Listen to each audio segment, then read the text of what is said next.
Hello everyone, welcome back. My name is Erin. I'm here with you to help you find your path to your best emotional, physical health.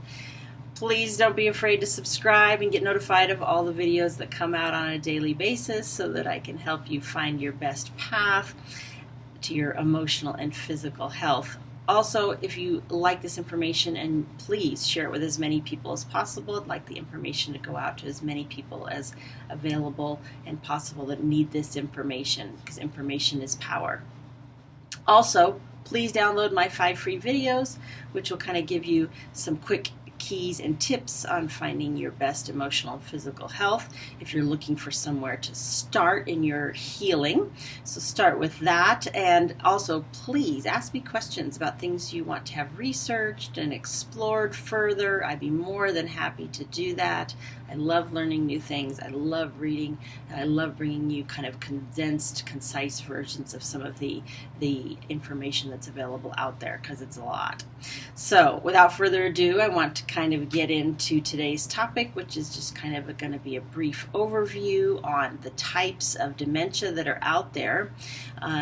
We've been talking about cognitive impairment and cognitive decline, and there are lots of factors that affect our cognition as we age, and we need to protect against them and kind of identify which ones are the most problematic for us and treat that first. Okay, so based on some of the research that's out there, sometimes people will use kind of dementia and Alzheimer's interchangeably, but they are not always the same. So Alzheimer's is typically going to be a buildup of amyloid beta in the brain as a result of a number of factors. But sometimes that takes a long time before that actually happens. So there's other types of dementia or causes that actually occur first. And sometimes these causes of cognitive decline actually can happen together.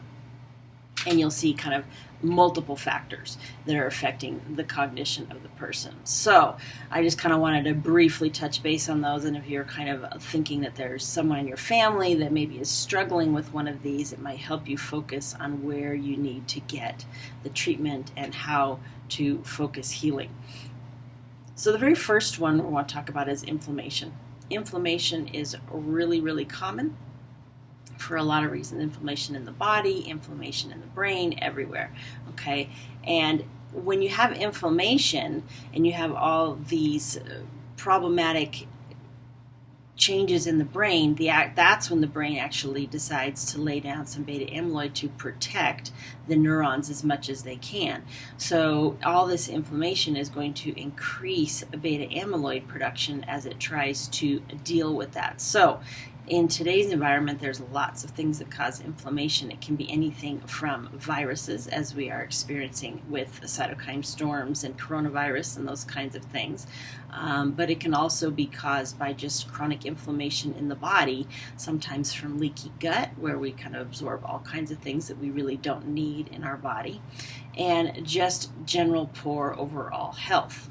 So there's ways to measure inflammation and kind of see what's going on, and then there are ways to kind of treat it or help our body battle that a little bit better. And we'll get into that in a little bit more detail in later videos.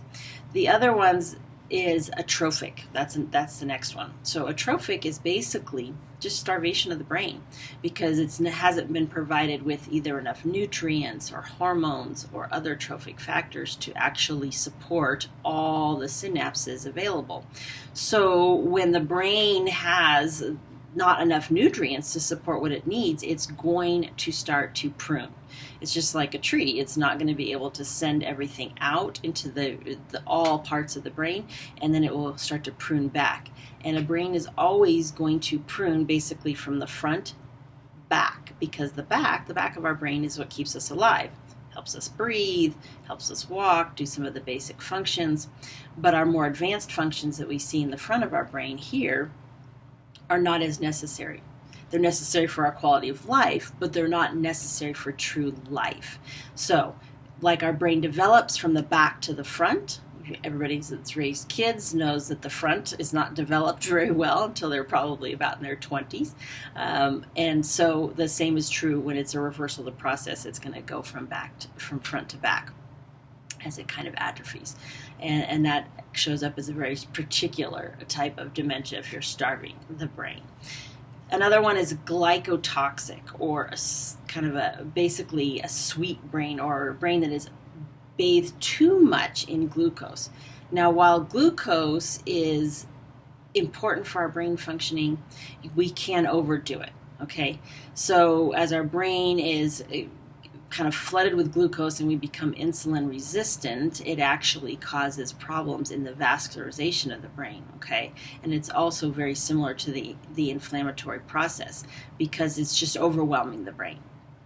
And you're giving it too much, and then it can't get rid of it fast enough, so that becomes somewhat of an issue. The brain actually can function not only on glucose, but also on fat derivative called ketones. The fancy name is hydroxybutyrate hydrogenase or something like that. Some long word. So we'll talk more about that when we get into the dietary stuff. So let's think about overuse of glucose and then how that kind of affects the brain, and we'll talk about that, like I said, in the dietary stuff. Another one is toxins. Okay, there's a lot of toxic exposure in our environment, and we are exposed to mercury, toluene, mycotoxins, all kinds of things on a daily basis, and we don't even know it. One of the leading issues in our foods is glycophosphates, and trying to get rid of those in our bodies. Those are actually used to keep the pests and stuff out of the crops, but it's not exactly cleaned off our food and kind of is incorporated into a lot of our foods. In a lot of countries, they don't allow glycophosphates. We are still allowing that in this country, and it causes a lot of issues both with our commercial farming and as well as our overall functioning once we ingest some of those stuff. I actually was listening to a podcast where a doctor that treats this kind of disorder in California, she was talking about how she actually stopped testing for glycophosphate and just actually treated it, because everyone turned up with at least some glycophosphate in their system. So she just treated everybody as if they had it and detoxified from it, which is a good thing to do. If it's coming up that 100% of the time, you might as well just treat it rather than waste the money on the tests, because it's probably true, because it's in so much of our food. What we really work on when we're doing that is we're trying to decrease exposure to those kinds of toxins and then increase excretion, because we're not going to totally eliminate them. It's just kind of the way it is. We see stuff in our water and we see stuff in our environment, so we just need to do some things to try to reduce our exposure. Food is one of them. Mold is another big one that people don't test for, and we're not aware. A lot of times when you live in a really dry climate like I do in Colorado, it's like, how could we have mold? It's dry here. But if you have areas where things are wet all the time, it actually will cause mold, believe it or not. And so sometimes people have to be tested for that if they're not sure what they have, or it's hidden in their house, which really, really is true. Quite more frequently than we'd care to admit. Another type of dementia is vascular, where we have vascular disease either due to excessive lipids and things or clogging up, or vascular leakiness, which it can also be caused by sugars, as we talked about a little bit earlier.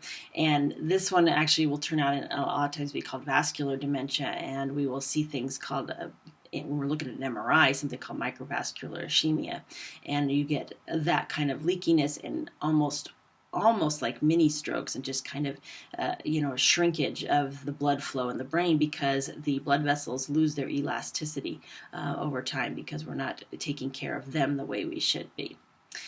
And the very last one is traumatic. Some of you may have heard about chronic traumatic encephalopathy, which is something that boxers get, because they've been hit in the head so many times that when your brain is hit, it actually will create a number of different chemicals in order to clean it up, right? And get rid of basically the trauma and the dead cells that come from being hit, and try to reconnect the synapse. So when that happens, it just consistently will have to try to produce the cleanup mechanisms, some of which include beta amyloid, when it's, overwhelmed by these chemicals that come out after a traumatic brain injury. So when you overwhelm the system by constantly traumatizing the brain, and this can also happen from chemicals as well, they have a hard time keeping up, basically. The trash is building faster than the trash man can take it out, if you think of it in those terms.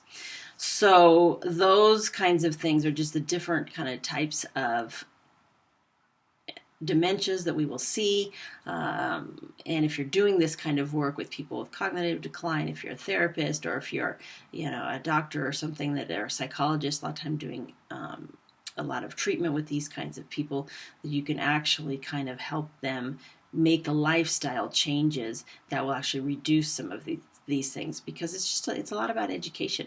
We just didn't know this stuff was out there until people really started looking into it.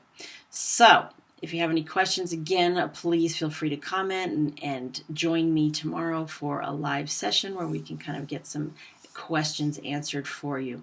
All right. If you have any questions, like I said, please let me know. Love to hear from you. Also, again, don't forget to subscribe. And if you need some personal coaching, please feel free to connect with me on the website. Thank you so much and have a great day.